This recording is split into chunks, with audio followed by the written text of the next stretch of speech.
Pois, em definitiva, sim, que existem respostas a essas perguntas, as encontramos no Zohar Kadosh. E logo são segredos que muitas poucas pessoas se atrevem a revelar. Vamos saber quais são esses segredos da vida.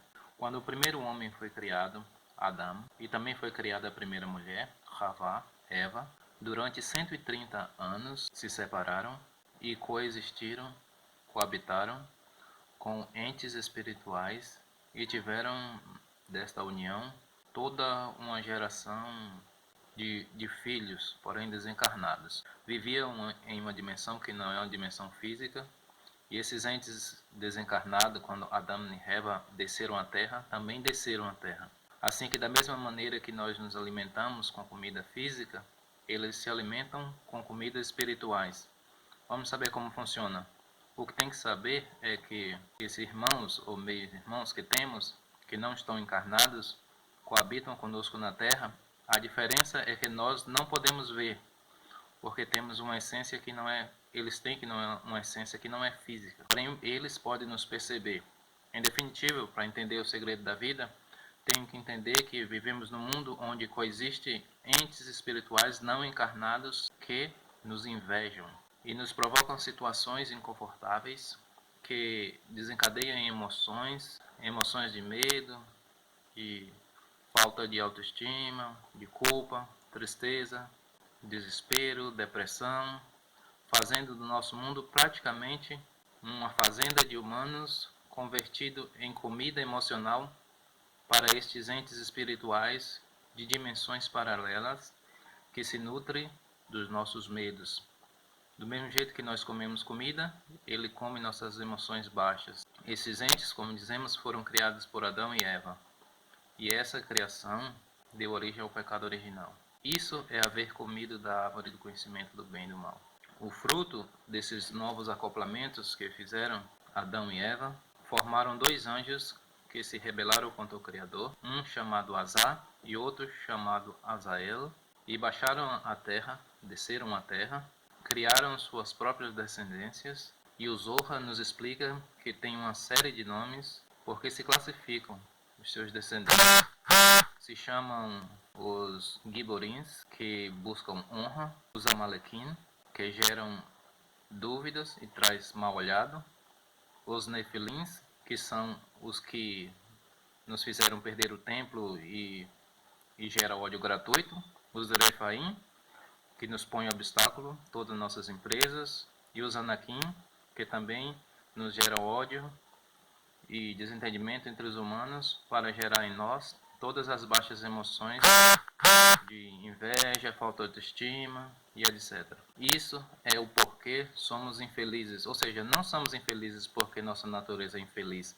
Somos infelizes porque há entes que coabitam conosco e nos geram baixas emoções baseado na geração de eventos que nós não desejamos e nos põe numa situação de limite inconfortável e cria todas essas baixas emoções, ou seja, nos provocam. E essas vibrações que nós geramos com a ira, com o ódio, etc., isso é o seu alimento.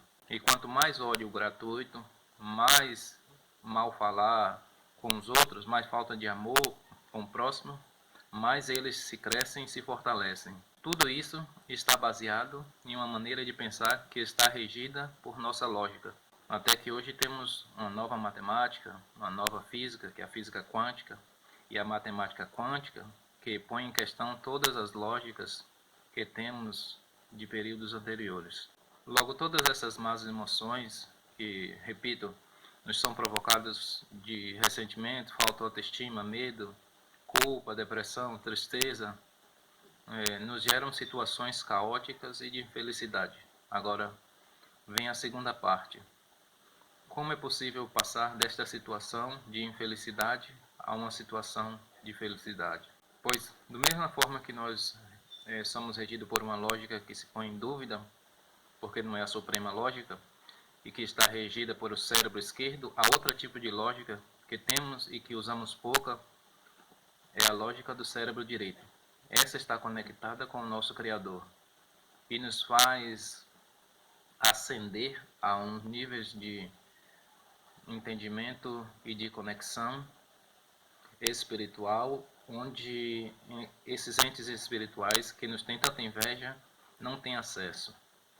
Ou seja, praticamente nos evacuamos contra ele enquanto ascendemos através do nosso cérebro direito. Nosso cérebro direito é artístico, intuitivo, espiritual, tem confiança no Criador, tem fé, crê, inclusive em situações que parecem impossíveis. Esse nível é o que podemos ascender, se chama em linguagem cabalística nível de Atzilut, nível de emanação. É um nível de consciência muito avançado. O grande segredo para chegar a ele é trabalhar com outros sentidos além dos 5 sentidos. Ou seja, trabalhar com a meditação cabalística e com os nomes de Deus que nos dá a Kabbalah. Digo também que o estudo do Zohar também, que é a Bíblia da parte esotérica da nossa Torá, e o Zohar também gera em nós uma proteção contra estes entes espirituais. Temos que estudar o Zohar. É absolutamente necessário estudar para proteger dessas agressões que nos geram essas baixas emoções. Assim, se respeitamos Shabbat, se fazemos a meditação cabalística, se estudamos o Zohar, se fazemos orações de coração, se fazemos caridade, se praticamos o amor gratuito, se praticamos o amor a Deus e se praticamos o amor ao próximo, ascendemos a níveis espirituais totalmente imune a estas agressões destes entes. E desta maneira, já não seremos escravos de provocações, de baixas emoções. De outra forma, seremos livres e, por fim, podemos adquirir a ascensão